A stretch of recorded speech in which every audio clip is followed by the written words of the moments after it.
Natacha et Calestrémé, donc avec nous, les clés de votre énergie. Alors il y a le livre, donnez-vous toutes les chances d'aller mieux. Et puis il y a le spectacle. Je vais citer quand même quelques dates parce que vous êtes demain à Besançon. Donc si vous nous écoutez à Besançon, vous pouvez aller voir Natacha. Vous serez jeudi à Dijon, puis un peu partout en France, à Lyon le 19 novembre, ou encore à Paris le 20 janvier. J'ai vu également que vous étiez à la Cité des Congrès à Nantes le 14 décembre. Alors c'est un livre avec 4 experts.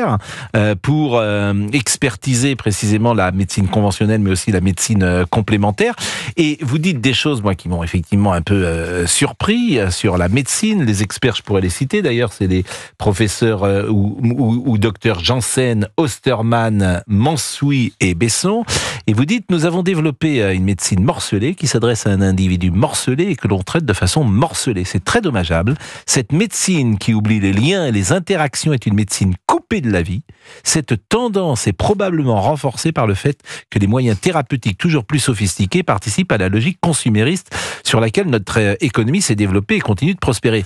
Moi, quand j'ai lu ça, je me dis, mais quand j'ai un problème, moi je vais voir un spécialiste, ça me dérange pas qu'il soit morcelé. J'ai plutôt envie que celui qui m'opère ne fasse par exemple que du genou si j'ai un problème de genou.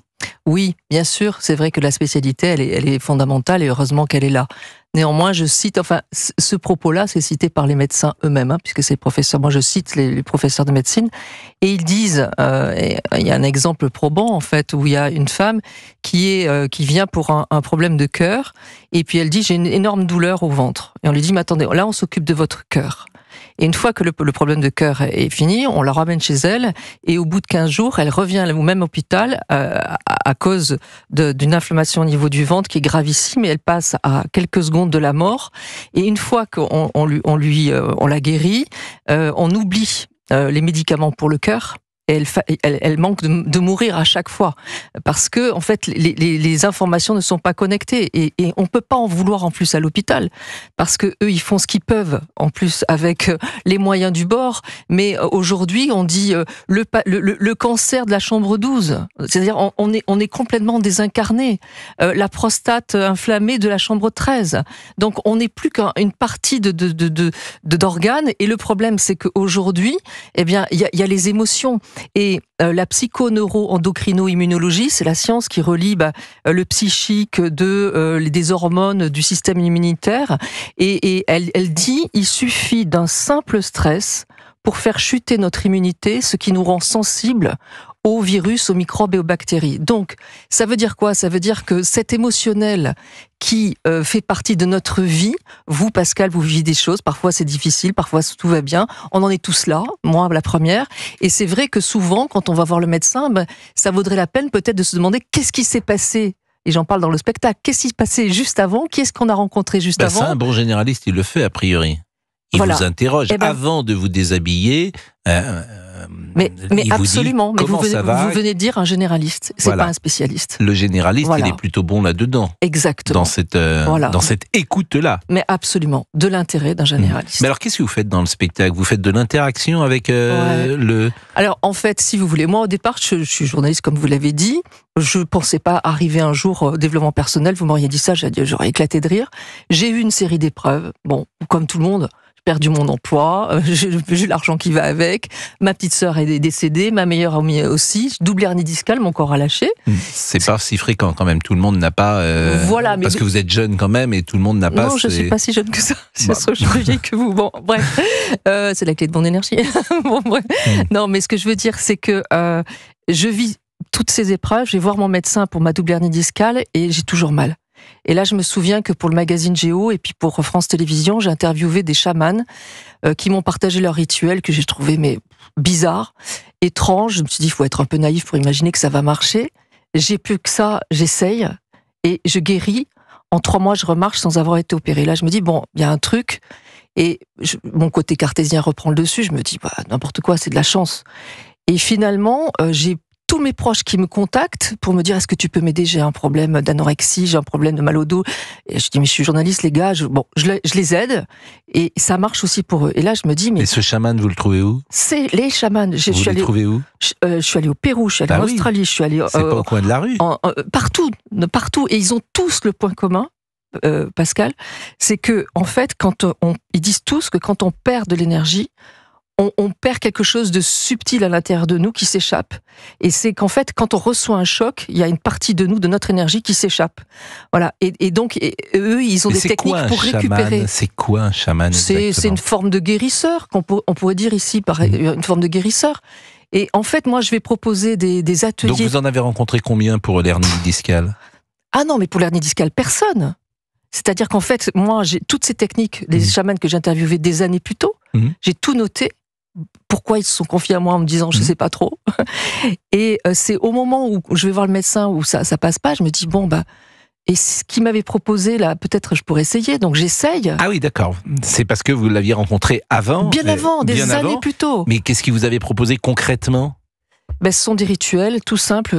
Il suffit de dire des phrases à voix haute. Et là, je me suis dit. Et c'est ce qui vous a guéri? Ouais. Non mais c'est là que... Non mais c'est là où c'est n'importe quoi. Parce que j'essaye de comprendre, vous voyez, je pensais que vous étiez allé, après votre hernie discale, que rien ne marchait, que vous rencontrez un chaman et puis qui vous fait, je ne sais pas, il vous touche. Pas du tout. C'est-à-dire que ce qu'il vous avait dit avant, vous l'aviez noté, il y a des phrases et vous guérissez avec les phrases que vous dites vous-même. En fait, c'est de l'auto-guérison.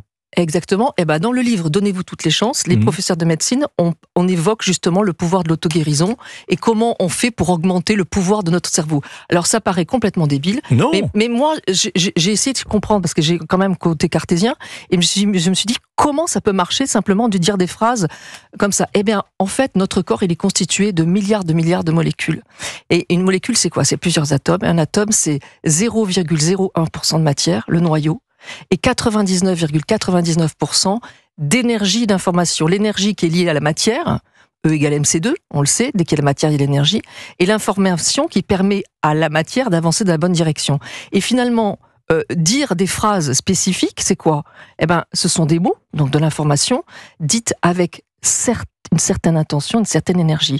Information, énergie, 99% de ce qui me constitue. Est-ce qu'on peut avoir une petite leçon, un exemple par exemple? Il y a sûrement des auditeurs qui nous écoutent ou quelqu'un qui va mal. Est-ce que vous pouvez donner un truc pour qu'il aille mieux ces prochaines heures, ces prochains jours? Alors il y a un exercice que propose le professeur de médecine Gérard Osterman qui dit très souvent on s'identifie à notre maladie. Je suis migraineux, enchanté, joli prénom. Bon, non, il faut se désidentifier de notre maladie. On est différent de la maladie et il faut se référer à nos parties saines. Et il propose un exercice que j'aime bien. Il dit imaginons que pendant la nuit, il y a un guérisseur qui est passé, vous n'êtes pas au courant. D'accord? Vous avez une douleur quelque part ou pas, Pascal? Est-ce que j'ai une douleur quelque part? Je ne crois pas. Ah non, mais je l'ai plus d'ailleurs, cette douleur. Imaginons que vous avez eu une douleur à un moment donné. Et il dit, dans la nuit, il y a un guérisseur qui est venu, vous le savez pas, il vous a guéri à 100%.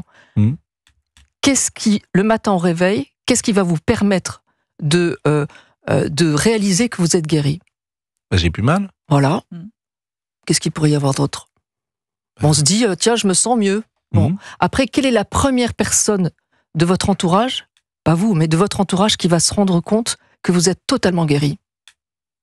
Ma fiancée, sans doute. Voilà, la fiancée, un voisin, un fils, une fille, un enfant. Un enfant. Qu'est-ce que cette première personne va vous dire quand elle se rendre compte que vous êtes plus du tout, il n'y avait plus rien, vous êtes malade, plus du tout malade. T'as bonne mine, peut-être? Voilà. T'as pas l'air fatigué. T'as pas l'air fatigué. Bon. Est-ce que il y a quelque chose à l'intérieur, même si on se rend pas compte, il continue les exercices, mais voilà. C'est que, en se posant la question de si je suis totalement guéri, qu'est-ce qui se passe à l'intérieur de moi? On se projette déjà dans un état de guérison. Et ce professeur de médecine, il explique que déjà se projeter dans la guérison, ça aide, c'est l'effet placebo tout simplement. Mais j'entends bien, mais ça à la marge pour parfois des maladies légères, mais mais on va voir le médecin. Mais pour des maladies lourdes. On va voir le médecin. Et je pense au cancer. J'ai l'impression qu'à un moment, la psychologie, elle a ses limites. Je vous assure, j'ai vu avec Bernard Tapie qui se battait comme un diable, comme un chien. Et à l'arrivée, en termes même de guérison par rapport à ce qu'il avait, il était quasiment dans les statistiques des autres. C'est-à-dire que c'était un cancer. Je pense que quand c'est l'heure, et on peut pas se battre indéfiniment contre la mort, mais je cite dans mon spectacle un exemple d'un ami qui est atteint d'un cancer, où le médecin, son oncologue, lui dit « Écoutez, votre cancer, on n'en guérit pas ». Bon. Et cette phrase, qui enlève finalement les perspectives de guérison de la personne, pour moi, c'est un nocebo. C'est-à-dire que c'est le contraire d'un placebo, ça peut faire chuter l'immunité. Bon. Et je reprends les propos, justement, qui sont dans ce livre, de Thierry Janssen, qui dit, la chimiothérapie, considère-la comme un allié, et considère-la comme une armée dans ton corps. Et c'est ce que j'ai dit à cet ami. J'ai dit, considère que c'est une armée à l'intérieur de ton corps. Et au bout de quelques jours, cet ami me dit, c'est fou, j'ai hâte de commencer ma chimiothérapie. C'est pas souvent qu'on entend cette phrase-là. Bon. Et quand il va voir son oncologue au bout de 15 jours, il lui dit, écoutez, c'est étrange, cher monsieur, nous n'avons pas commencé les traitements, votre taux de globules rouges a commencé à augmenter. Je lui dis, est-ce que tu te rends compte du pouvoir de ton cerveau? Donc moi, ce que j'essaie de faire, c'est de reconnecter, en fait, de dire aux gens, la médecine conventionnelle, c'est pas une option, mais associé à une implication et au pouvoir de notre cerveau, ça peut ajouter du mieux-être, ça va pas tout guérir. Non, mais on est tous frappés autour de nous combien des chocs ont provoqué des maladies. Mais bien sûr.